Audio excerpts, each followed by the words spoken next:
এখন শুনবেন আজকের গুরুত্বপূর্ণ খবরের শিরোনাম। ভারত পাকিস্তান যুদ্ধবিরতি উদ্বেগজনক, গোয়েন্দা তথ্য পেয়ে নরেন্দ্র মোদীকে ফোন করেন জেডি ব্রাঞ্চ। গাজায় ইসরায়েলি হামলা অব্যাহত, নিহত 52,800 ছাড়িয়েছে। শুরুতে নির্লিপ্ত থাকলেও পারমাণবিক যুদ্ধের শঙ্কায় শেষমেশ ভারত পাকিস্তান দ্বন্দ্বে হস্তক্ষেপ ট্রাম্প প্রশাসনের। গাজায় মৃত্যু ঝুঁকিতে 65,000 শিশু। কঙ্গোর পূর্ব অঞ্চলে ভয়াবহ বন্যায় মৃত্যু 100। পাকিস্তান আফগানিস্তান চীনের ত্রিপক্ষীয় বৈঠক, কি আলোচনা হলো? উদ্বেগজনক গোয়েন্দা তথ্য পেয়ে নরেন্দ্র মোদীকে ফোন করেন জেডি ব্রাঞ্চ।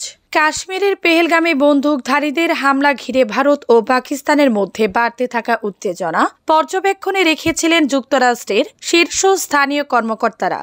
গত শুক্রবার সকালে তাদের কাছে একটি উদ্বেগজনক গোয়েন্দা তথ্য আসে। তারই পরিপ্রেক্ষিতে ভারতের প্রধানমন্ত্রী নরেন্দ্র মোদীকে ফোন করেন মার্কিন ভাইস প্রেসিডেন্ট জেডি ব্রাঞ্চ। যুক্তরাষ্ট্রের প্রেসিডেন্ট ডোনাল্ড ট্রাম্পের প্রশাসনের একাধিক কর্মকর্তা সিএনএনকে এ তথ্য জানিয়েছেন। তাদের ভাষ্য মতে ভারত পাকিস্তান উত্তেজনা পর্যবেক্ষণ করা মার্কিন কর্মকর্তাদের মধ্যে জেডি ব্রাঞ্চ ছাড়াও ছিলেন দেশটির পররাষ্ট্রমন্ত্রী ও অন্তর্বর্তী জাতীয় নিরাপত্তা উপদেষ্টা মার্কো রুবিও এবং হোয়াইট হাউসের chief of staff Susie Wiles. উদ্বেগজনক ওই তথ্য স্পর্শকাতর হওয়ায় তার প্রকৃত সিএনএন-এর কাছে খোলাসা করা হয়নি। তবে সূত্র হিসেবে কাজ করা ট্রাম্প প্রশাসনের ওই কর্মকর্তা বলেছেন, এই তথ্য এতটাই গুরুত্বপূর্ণ ছিল যে ভারত পাকিস্তান ইস্যুতে আরও সক্রিয়ভাবে ভূমিকা রাখার বিষয়ে একমত হন ব্রাঞ্চ, রুবিও ও ওয়াইলস। গাজায় ইসরায়েলি হামলায় অব্যাহত, নিহত 52,800 ছাড়িয়েছে। 2023 সালের অক্টোবর থেকে ইসরায়েলের গণহত্যা যুদ্ধে কমপক্ষে 52,829 জন ফিলিস্তিনি নিহত হয়েছেন। রোববার 11 মে স্থানীয় স্বাস্থ্য মন্ত্রণালয় এ তথ্য জানিয়েছে। মন্ত্রণালয়ের বিবৃতিতে বলা হয়, গত 24 ঘন্টায় উপত্যকায় ইসরায়েলি হামলায় 19 জন নিহত হয়েছেন এবং আরও 81 জন আহত হয়েছেন। এর ফলে ইসরায়েলি আক্রমণে আহত সংখ্যা 1,19,554 জনে দাঁড়িয়েছে। এতে আরও বলা হয়েছে, অনেক ভুক্তভোগী এখনো ধ্বংসস্তূপের নিচে এবং রাস্তায় আটকা পড়ে আছেন।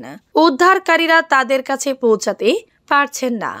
18 মার্চ থেকে গাজা উপত্যকায় ইসরায়েলি যুদ্ধ বাহিনী জিম্বি চুক্তি ভেঙে পুনরায় আক্রমণ শুরু করে এবং তখন থেকে এ পর্যন্ত 2,720 জন নিহত এবং 7,513 জন আহত হয়েছে। গত নভেম্বরে আন্তর্জাতিক অপরাধ আদালত গাজায় যুদ্ধাপরাধ এবং মানবতা বিরোধী অপরাধের জন্য ইসরায়েলি প্রধানমন্ত্রী বেনিয়ামিন নেতানিয়াহু এবং তার প্রাক্তন প্রতিরক্ষা মন্ত্রী ইয়ভ গ্যালান্টের বিরুদ্ধে গ্রেফতারি পরোয়ানা জারি করে অঞ্চলটির উপর যুদ্ধের জন্য ইসরায়েল আন্তর্জাতিক বিচার আদালতে গণহত্যার মামলার মুখোমুখি। অঞ্চলটির জন্য যুদ্ধের জন্য ইসরায়েল আন্তর্জাতিক বিচার আদালতে গণহত্যার মামলার মুখোমুখি।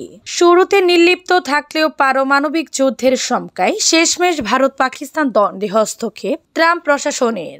ভারত ও পাকিস্তানের মধ্যে সংঘাত যখন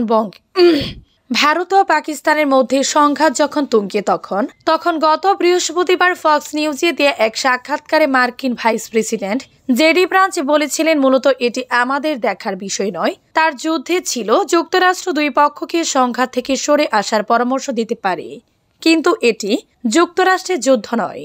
যদিও এর 24 ঘন্টার মধ্যে দক্ষিণ এশিয়ার সংকট নিরসনে আটঘাট বেঁধে নামেন জেডি ব্রাঞ্চ এবং মার্কিন পররাষ্ট্রমন্ত্রী মার্কো রুবিও। কারণটা ঠিক সেই পুরনো ভয়, ভারত ও পাকিস্তানের মধ্যকার সংঘাত যদি পারমাণবিক দিকে গড়ায়। 1999 সালে কারগিল যুদ্ধেও তৎকালীন মার্কিন প্রেসিডেন্ট বিল ক্লিন্টন একই আশঙ্কায় হস্তক্ষেপ করেছিলেন।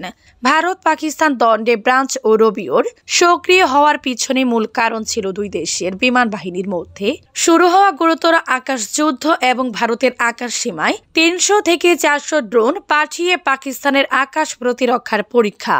তবে শুক্রবার রাতে পাকিস্তানের রাওয়ালপিন্ডি নূর খান বিমান ঘাঁটিতে বিস্ফোরণের পর সবচেয়ে বড় উদ্বেগ সৃষ্টি হয়। ঘাঁটিটি রাজধানী ইসলামাবাদের পাশে অবস্থিত গুরুত্বপূর্ণ একটি সামরিক কেন্দ্র। গাজায় মৃত্যু ঝুঁকিতে 65,000 শিশু। ইসরায়েলি অবরোধ ও 2 মাসের বেশি সময় ধরে ত্রাণ প্রবেশে বাধার কারণে গাজা উপত্যকার 65,000-এর বেশি শিশু মৃত্যুর ঝুঁকিতে রয়েছে। গত শুক্রবার ফিলিস্তিনের অবরুদ্ধ উপত্যকাটির সরকার এ তথ্য জানায়। গাজা উপত্যকার সরকারি মিডিয়া অফিস এক বিবৃতিতে বলেছে, ইসরায়েলি দখলদারিত্ব এমন দুর্ভিক্ষ তৈরি করেছে যা বেসামরিক নাগরিকদের হত্যা করেছে। আন্তর্জাতিক আইনের স্পষ্ট লঙ্ঘন হিসেবে ক্রসিং বন্ধ করেছে।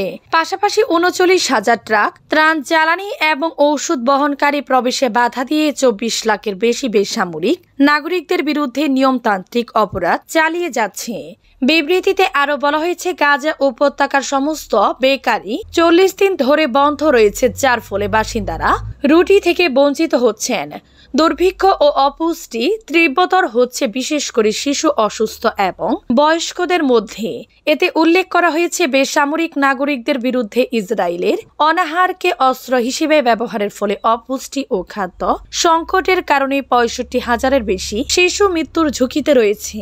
বিবৃতিতে আরো বলা হয়েছে, চলমান গণহত্যার মধ্যে মানবিক ও স্বাস্থ্য বিপর্যয়কে আরো খারাপ করে তুলেছে ইসরায়েলের 70 দিনের জন্য ক্রসিং বন্ধ করে দেওয়ার নির্মম সিদ্ধান্ত। কঙ্গোর পূর্ব অঞ্চলে ভয়াবহ বন্যায় মৃত্যু 100। DR কঙ্গোর পূর্ব টাঙ্গাইনকা হ্রদের তীরবর্তী কাসাবা গ্রামে ভয়াবহ বন্যায় গত কয়েকদিন 100 জনের বেশি মানুষ মারা গেছেন।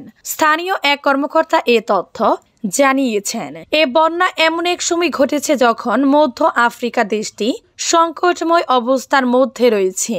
রান্ডা সমর্থিত M23 বিদ্রোহীরা চলতি বছরের শুরু থেকে পূর্ব কঙ্গোর পূর্ব অঞ্চলে হামলা জোরদার করেছে। বছরের প্রথম 2 মাসে এই সংঘর্ষে হাজারো মানুষ নিহত হয়েছেন।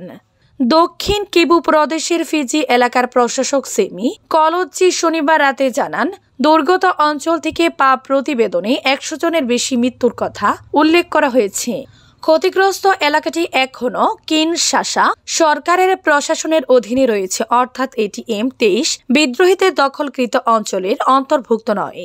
দক্ষিণ কিবু প্রাদেশিক সরকারের মুখপাত্র দিদি লুগানিয়া এক বিবৃতিতে জানান, বৃহস্পতিবার রাত ও শুক্রবারের মাঝামাঝি সময় টানা প্রবল বৃষ্টি ও ঝড়ো হাওয়ার কাসাবা নদীর পানি উপচে পড়ে বন্যা পরিস্থিতির সৃষ্টি হয়েছে।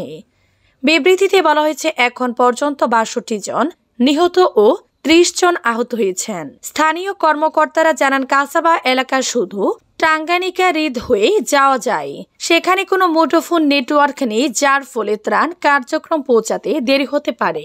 পাকিস্তান, আফগানিস্তান, চীনের ত্রিপক্ষীয় বৈঠক কি আলোচনা হলো? ত্রিপক্ষীয় বৈঠক করেছেন পাকিস্তান, চীন ও আফগানিস্তানের প্রতিনিধিরা।